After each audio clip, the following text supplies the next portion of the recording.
A person ran a yield sign in his Jeep and dragged me under it for 50 yards. I could see my body coming, the astral body coming from the physical body at warp speed to the light. What I envisioned was just the light. And there was a lot of what I would call love and peace there. Then I had one of my guides come in, who I have now, Archangel Michael. He more or less gave me a tour of the universe. 90% of the thoughts are negative. Our thoughts are the most powerful energy that we have. You can create anything that you want, or you can visualize something as if you already have it. So if you put enough thought form into that, then you will attract that. And the universe is always on your side. You have no fear of anything, no fear of death. You will become aware of supernatural power. Wounded warriors are the best healers. Now, the one thing on that near-death experience is that when I came back, I was no longer an identical twin. Oh, interesting.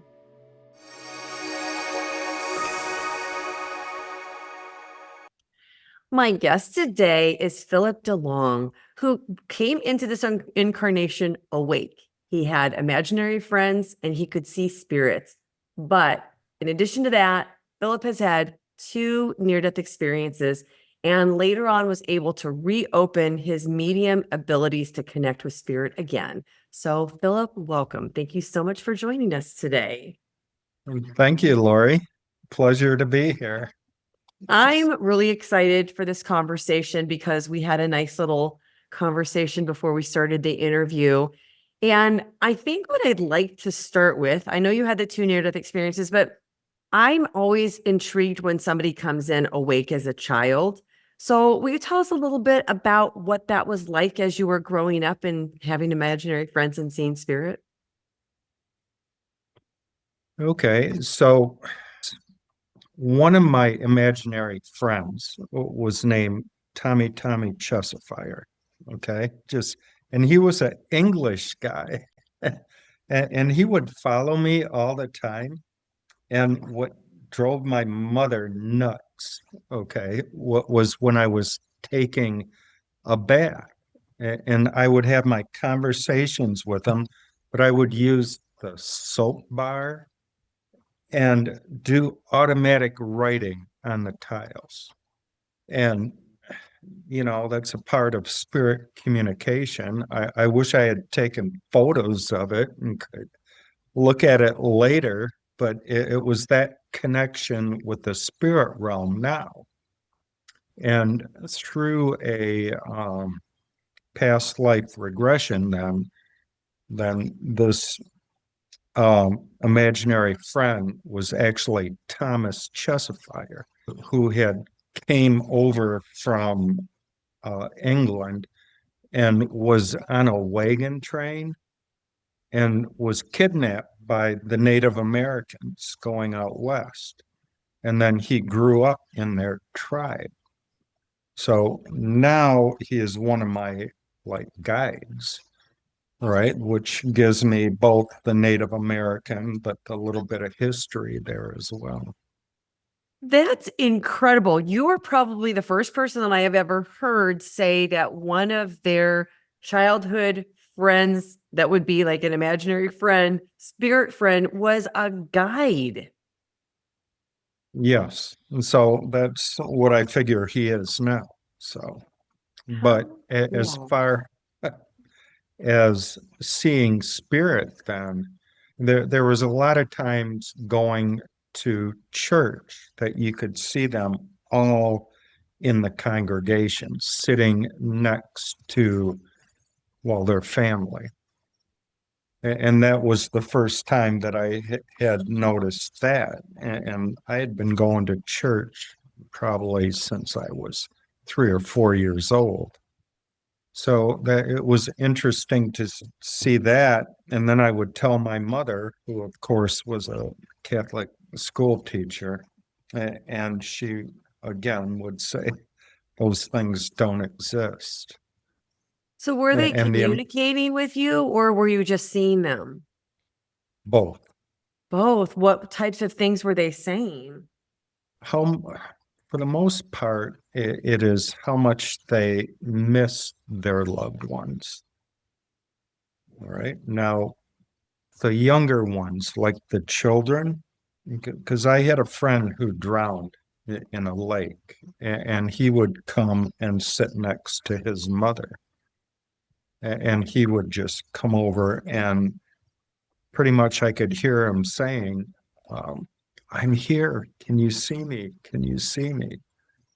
But it was all that comfort that I noticed with that type of spirit at that age. Did you ever tell his mother about seeing him in spirit? No, I did not. So, I don't blame you. I mean, especially like with your mom telling you it wasn't real. yeah, okay. So then later in life, you have these two near-death experiences. So can we start with the first one? And then when you're done, I'll ask you some questions about it, and then we'll go to the second one. Can we do that? Yes, we can. So, the first one, I was 12 years old, and I was riding a bicycle. It was April 3rd, 1970. And um, a person ran a yield sign in his Jeep and dragged me under it for 50 yards. Right. And so at that point, I could see my body coming, the astral body coming from the physical body. I could see the physical body there. And then it was almost like warp speed to the light. You've seen Star Trek and all that, warp speed to there. And then what I envisioned was just the light. And there was a lot of what I would call love and peace there.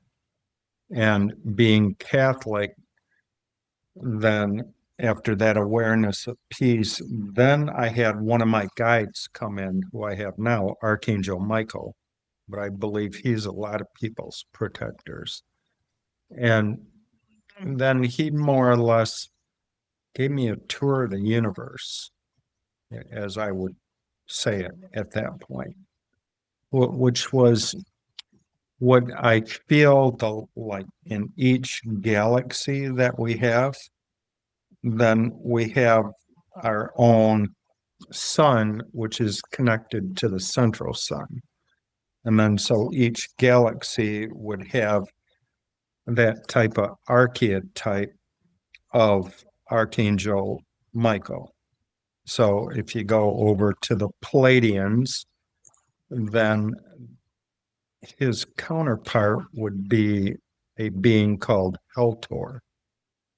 But the archetype of Heltor would be the Archangel Michael of that galaxy. So all the galaxies are interconnected for that one cosmic central sun. What we're saying about that love and the peace there is that you hear a lot of thoughts, right? So you can hear a lot of positive thoughts, and I believe it was the prayer that actually sent me back down to earth. All right. But when you're out there, 90% of the thoughts are negative. All right. So, and that's as a light worker or person of the light working in the light, then we have to look at turning things into a positive direction. And that's more or less the action that we have to take to awaken people. So, with this experience out there, then the prayer sent me back I awoken in a hospital room. I'm looking up a white ceiling, right? And so what I envisioned was that Mother Mary had kind of like taken my astral body and put me back in my physical body. That's the sensation that I felt. Now I call it the divine feminine, right? But grown up Catholic, that would be Archangel Michael and Mother Mary. So my first words out of my mouth were, "Am I in heaven?" All right. And then it was a drastic awakening. So a rude awakening to coming back. Wow. Okay, I need to clarify one part because I want to make sure I'm understanding this. When you were talking about the negative thoughts, and you said that 90% of the negative thoughts are negative, or 90% of the thoughts. No, 90% of the thought forms in the universe are negative. Not okay. So I guess then let me ask a different question. Will you define what you mean by thought form? Okay. So how I teach thought form is our thoughts are the most powerful energy that we have. Right. When we do distance healing, then we send those thought forms out to the person receiving it, and our guides and angels deliver that God force healing energy.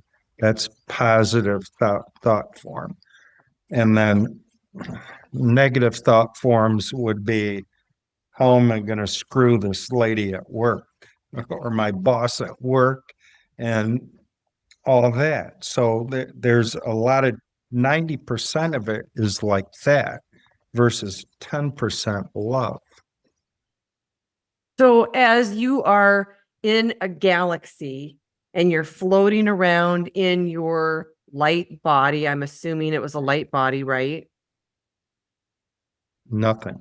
It was Nothing. just no form. Okay, no form. So you're floating around in no form and you're experiencing these thoughts that are coming out of all of these different areas. And I'm going to guess this isn't just Earth, correct? Right. That is correct. So the majority of the thoughts are what you would call negative. Why do you think they showed that to you? And what does that mean? Well, it means that a lot of people are brought up or taught negative behaviors. And as they go through life, it compounds. All right. And so the trick of it is to get everybody awakened or even earlier that to go into the positive um, self-constructive mentality.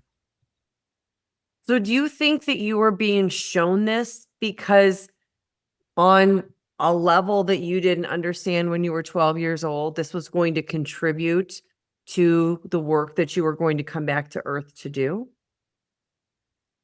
Yes, not at the time that I knew it at that time. However, I got to tell you, I have an identical twin brother Oh, who's not as gifted, um, I would say, and just doesn't realize it. So he's not awakened yet. oh, Um, interesting. but now, the one thing on that near-death experience is that when I came back, I was no longer an identical twin, right? Physically, all right? Because people could tell the scars and all that stuff and tell us apart. So, which, when you come back, you have to look at all the mental, the emotional, the physical challenges that you have with that, along with other people as well, like my parents, my siblings, and extended family there.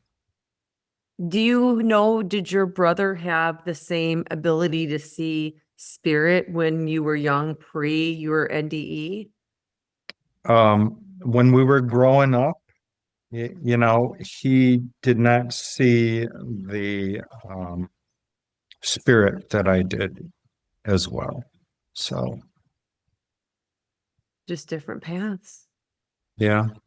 So, So you have this experience and you're shown these different galaxies, and Archangel was the primary one guiding you around.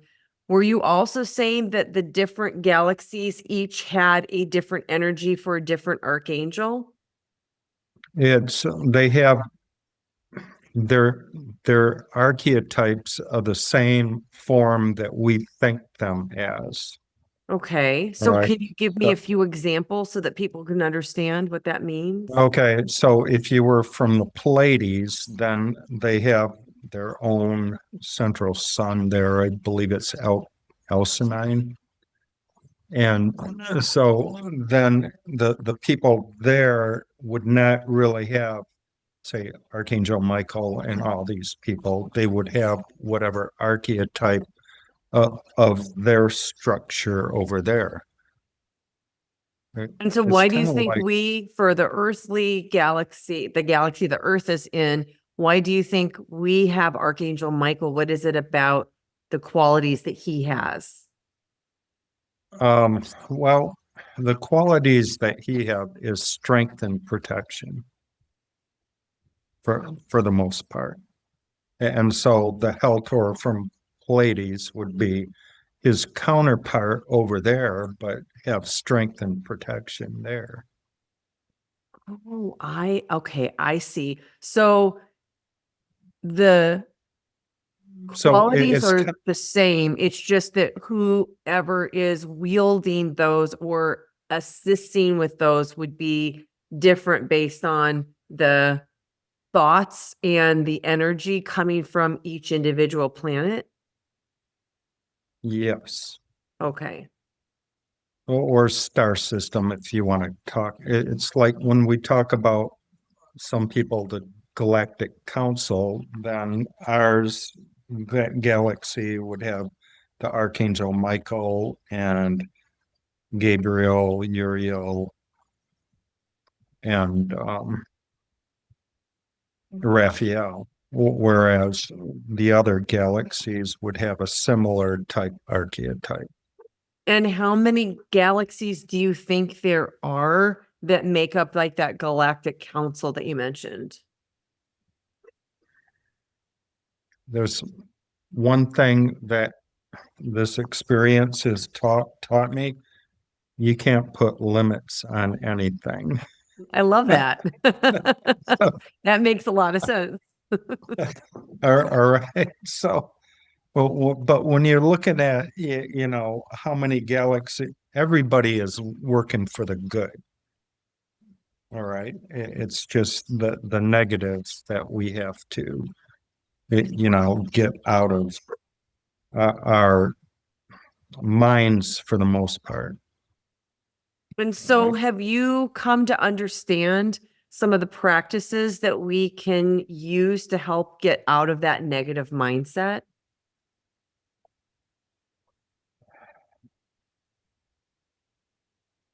But well, it is one of the energies I work with is the violet flame. And I'm sure you've heard of that. I have, but And I don't think everybody listening would probably be familiar with that term.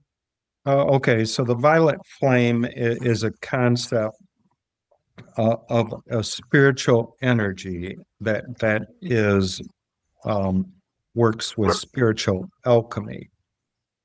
So spiritual alchemy would be you can create anything that you want, or you can visualize something as if you already have it. So if you put enough thought form into that, then you will attract that. All right. And the universe is always on your side. All right. But part of the violet flame is also transmuting any discord, discomfort, and disease that you may have because it, you know, vibrates at such a high frequency that it disintegrates anything negative. right? So then we have to start with our own self-healing, and how we can come into alignment with our soul path to what is my purpose and what am I doing here. And so I would also say everybody who's had a near-death experience or some type of recovery, if you might want to call it, it is wounded warriors are the best healers. All right, because you have already gone through that process. I like that. Okay, so you have this first near-death experience at the age of 12, and you come back with all this information, and especially about the thoughts. Do you then begin to make some changes as a 12-year-old? I mean, obviously, you had the experience outside of your human body, so your soul's not 12, but you're bringing these concepts back, and you've got to live your life again as a 12-year-old.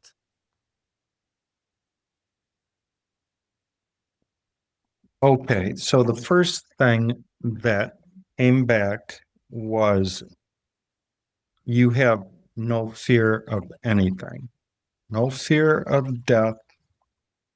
And actually, in that awakening, you might say, then you are aware, you will become aware of supernatural powers.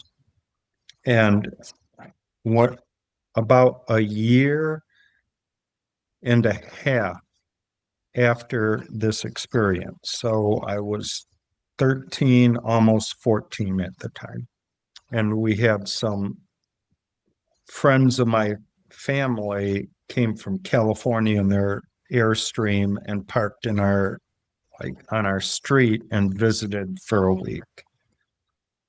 So the gentleman's son, who was maybe 11 at the time, so we went out and we went to a particular gravel pit, right? And so the gravel pit at that time was caked over. And so he was walking on it, and I was, and kind of telling this might be a little dangerous. But then he starts jumping up and down on that, and it was almost like a trampoline, and jumping up and down, and then he went through. All right. So the next thing I say, see, he's about 30 yards away from me. And he's like up to his neck in that mud, and he's sinking. So then what I had to do was, the only thing is, all right, I don't have any fear. I'm going to go save him. And so I got out to the edge, even though it was a little bit, caving in a little bit. But when he was going under, then I grabbed him and dragged him on, and we got out of there. This almost So sounds like quicksand. it pretty much You had is, a real life quicksand experience. So, but that's kind of, it gives you that supernatural ability of there's no fear in doing anything. That would definitely give you a different perspective. Yes. So then, do you want to share your near-death experience number 2? Any way that you want to share it? Okay. This happened when I was 19 years old. So I'm in college now. I'm on the track team. We are driving in Michigan on a 2-lane road, and the driver hit some black ice. And then what happened, he started going towards oncoming traffic, then overcorrected, and we ended up rolling in the ditch about 5 or 6 times. And a little tree, maybe about that big, stopped us. And we were upside down. All right. So I was the only one who was not injured out of that one, out of that accident, but they were minor injuries. So what had happened on that one, the rollover was like slow motion. And then I feel like my whole body, physical body, is taken outside of this car. All right, by Archangel Michael. All right. And then what I had, it's this experience was different from the first one because there was no light, but it was a tunnel. And I could see my relatives, you know, kind of like greeting me, but it was really different because there was like a blockade at the end of that one. And then on the other side, I could see my future life here.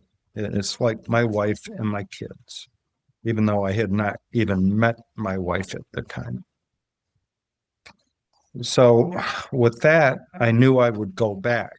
And then I find myself in the car, and this is in the late 70s when they made big cars. So they made the big dashboards, the big back ends, and all that stuff.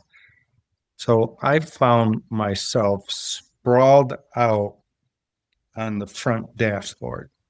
So then I had to kick out the windows and drag everybody else out of the car because they were upside down.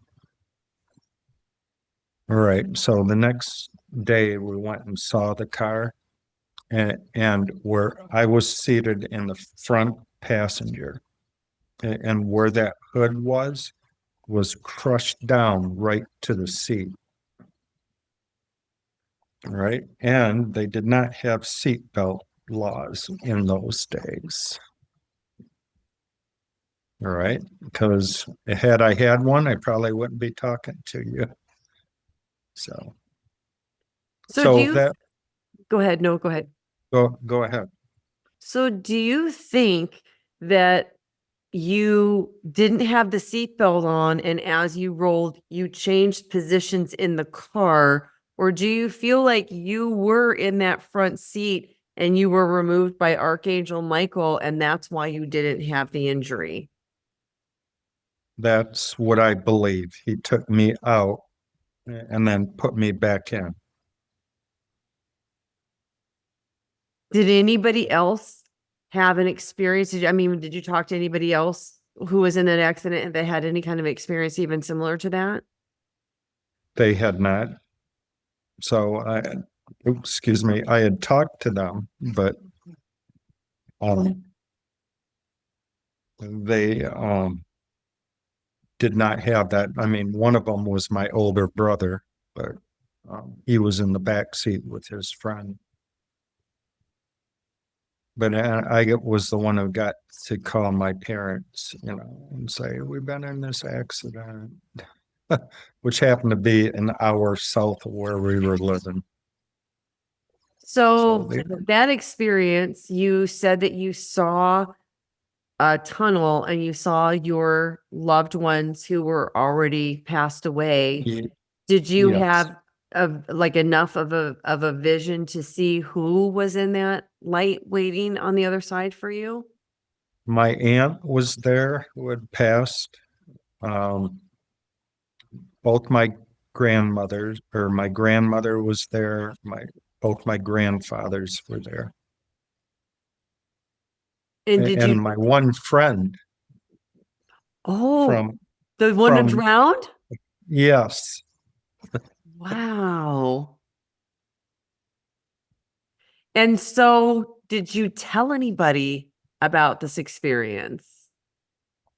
I did. So, but you know, they didn't believe it. So Who did you tell? I told my family about it and some of my close friends at college. And They just nobody thought I believed you. no, I'm crazy. But Well, this would have been what was this in the 80s, early 80s? 79. 79. So late 70s. So this was, I mean, Dr. Raymond Moody's book was barely out. Most people probably wouldn't have Yeah, heard it. This wasn't a topic of of discussion. well, I have talked to Dr. Moody about both those experiences. I have to say, The second one, he just said, "Oh my God."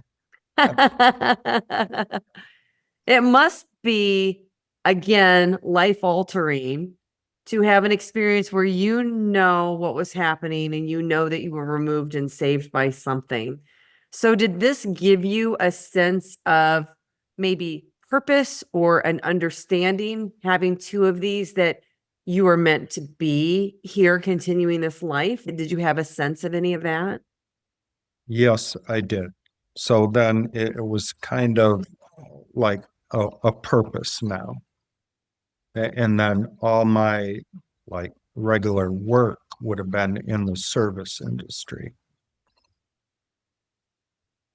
And has Archangel Michael continued to guide you since he was with you in both of your near-death experiences? He has. So, and I call upon him a lot. So tell us However, about him. Tell us what you know and understand about my Archangel Michael, because I think people have this vision of what he is in their mind, but it's kind of hard to understand how it works when you haven't had a perspective like yours. all right, I would say for the most part, he is an energy. And his energy would encompass, say, the whole earth. It is that big, but he can, downsize if he wants to and come to help you if you need him. So I look at it from a universal perspective when I call on him. So I'm calling him on for my needs, but for the needs of other people as well. But I also am of the belief that our higher self, then that all our guides, archangels, and people who are assisting us are part of our higher selves or an aspect of our higher self. And what does Right? somebody need to do to call on Archangel Michael or another archangel? Just the intent. All it is thought. All right. All you have to do if you want him to help you is send that thought form out. And how do you think he shows up? Do you think most people ever get to have a feeling of the energy or see him, or do you think it's answered in just in another way? I believe that they see him, but pretty much in the pictures that they have normally grown up with. So some of the archangels have the wings on them, the sword, and that is how they would first appear to them. And then the energy would just expand from there. How often do you think they are intervening without us calling on them? 24/7. Really? So Yes. why do we need the protection of the archangels while we're here?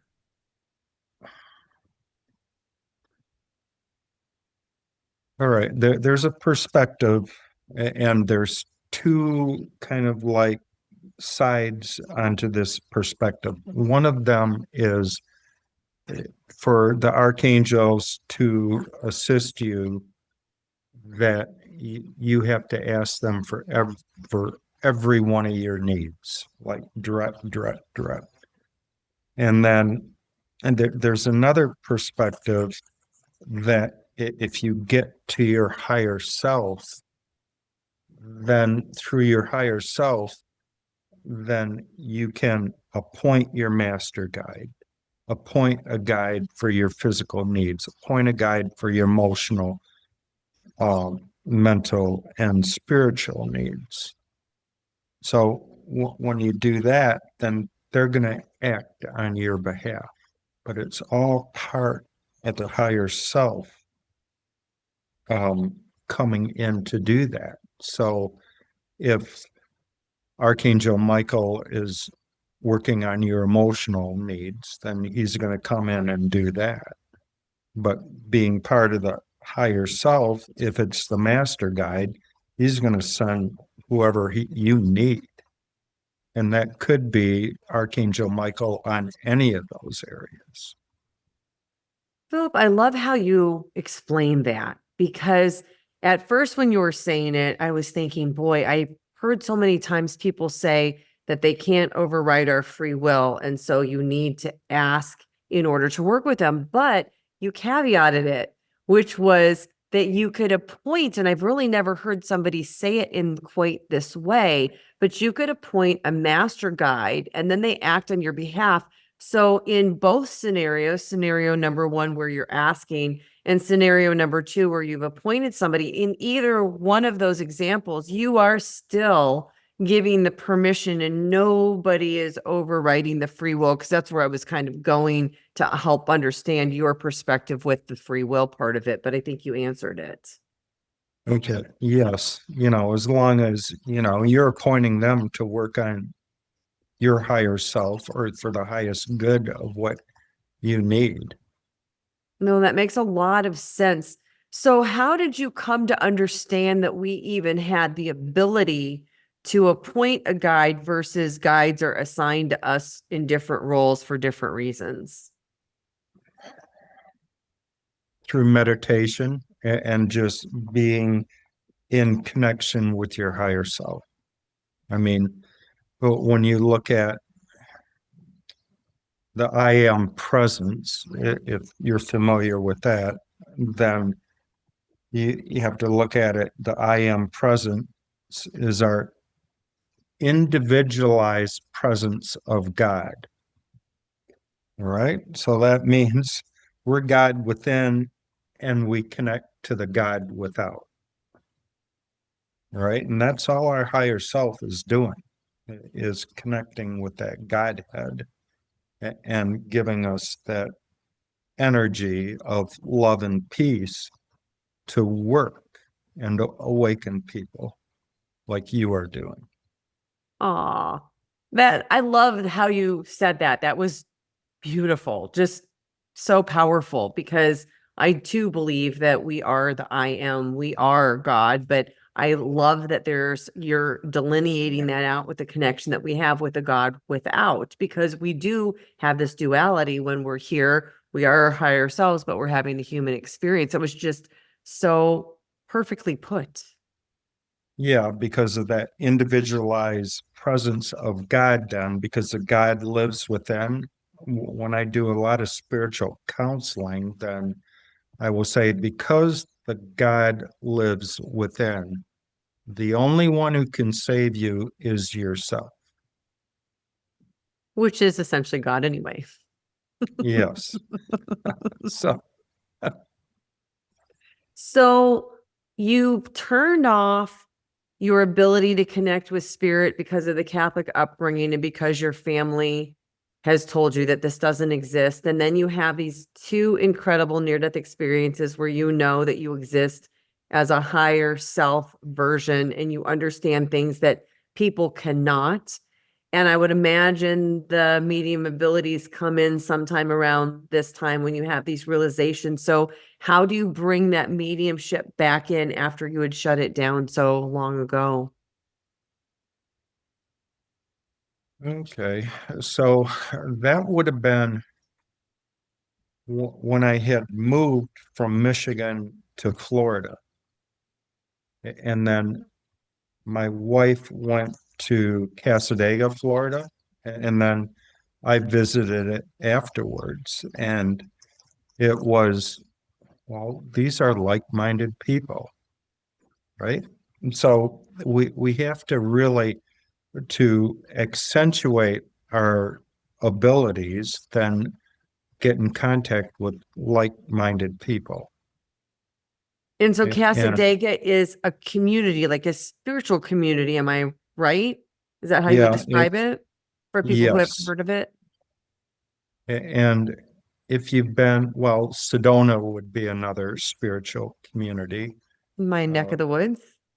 and in New York, they have Lilydale Assembly, which would be another spiritual um, community, but they're scattered throughout the US.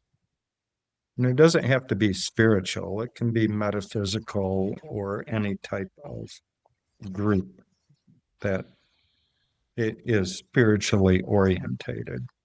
So when you moved into this group, is that when things started to awaken for you again?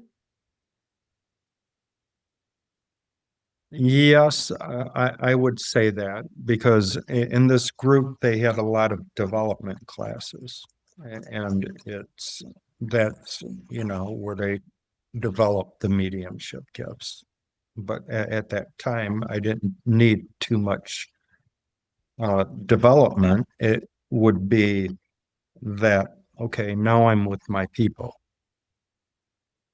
So do you do Right? mediumship within your group, or do you expand that to people outside of your group as well? I expanded to outside the group. So I do have an office in Casadega, which is, uh, uh, they call it the psychic capital of the world. Oh, I've not heard that before. Okay.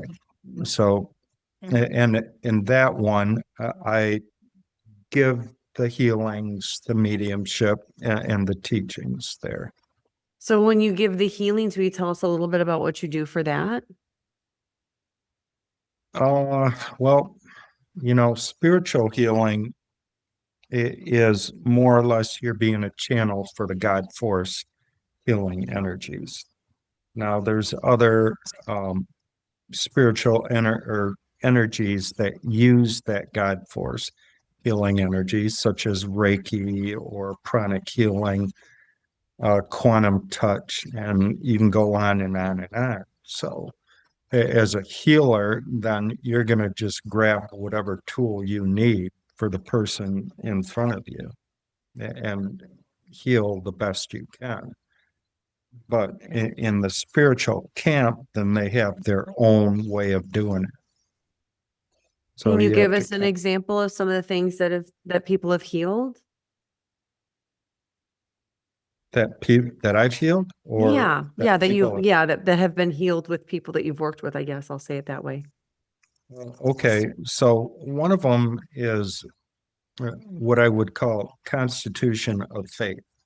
All right, and this was a person who came to me, and she was having diabetic problems and blood flow to her legs. So she had come to me and said, I really need help for my gangrene. Right. And at that time, the doctor says, we're going to amputate above the knee. And I worked on her below the knee. Then it was the ankle. And then the blood flow was good. And I think she got out of touch. But a couple of years, maybe 5 years later, she did lose a couple toes. But I had seen her in a hospital visiting a friend. She was going to a doctor's and she said, I need healing. So it's basically thought form at that point. And I just, did something like that over her um, legs. And then when she went to the doctor says, oh, blood flow is there. We don't have to do anything, but it's kind of like the belief. But what I had given her to strengthen her face was a pendant of citrine that works with gangrene. So the whole thing about spiritual um, healing is that you have to have the faith and you have to do your part. All right. So that's one thing. Another person was going into the heart surgeon, and I saw her the night before. She said, "Give healing on my heart." And what happened, she had an oversized heart. So the doctor didn't know if they were going to do bypass surgery on her, put her stents or something. So it was a healing. She called me the next day, and the doctor said, you didn't have to do anything. The heart's a normal size. And why are you taking all these medicines? Wow. Okay. So miracles do happen. And we have to be aware of that. And then another one in Maine, this lady asked me for a healing and she was on the way out. So I just waved over her feet. And then by the time she got home, that she had some surgery to do a correction with her feet or something in her toes. But by the time she get home, her pins were popping out of her toes. Because she didn't need them anymore? No, she went into the doctor and he says, "Oh, it's healed." Wow. So do you need to be with somebody physically to put your hands over them, or is this something that you can do remotely as well since it's energy? Remotely. All right. And it's going to be, again, your thoughts are the most powerful energy you have. And all you have to do is envision the person in front of you and send that form to heal on the divine template, which would be physical, emotional, mental, and spiritual body. But if they need some type of direct healing for whatever part, then you want to do that too. Wow, that But sounds then very once, powerful. but your thoughts are faster than the speed of light. I mean, they're immediate. But the caveat is you have to have the belief, the true belief in them. Yes, I had, unfortunately, a good friend who worked for me, and he had lost a third of his right lung to lung cancer, but he did not do his part because he continued smoking and drinking. Mm. So likewise, he's no longer with us. But Mm. that's So you have to do your part. I think that's the message. Well, Philip, if people want to work with you, how do they find you? okay. They can find me on Casadega's page, which is casadega.org, under mediums and healers, or they can go to my page on the internet, which is revdrphil.com. Okay. I will put this information in the show notes. Well, Philip, it has been a pleasure talking to you. I really appreciate all the things that you shared. And again, these near-death experiences are so unique. I heard a couple of things that I have never heard before. So I love and feel so honored to be able to share, to hear what your experience is. So I want to thank you for your vulnerability in sharing all of this with the audience. Well, thank you, Laurie, for having me. And thank you so much for what you are doing to help wake up the collective. We all know how much it is needed right now. You're on my team now.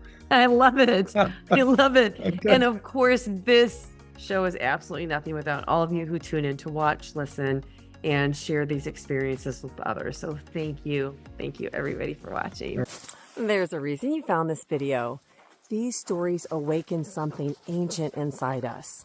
Hit subscribe and stay on the path with us.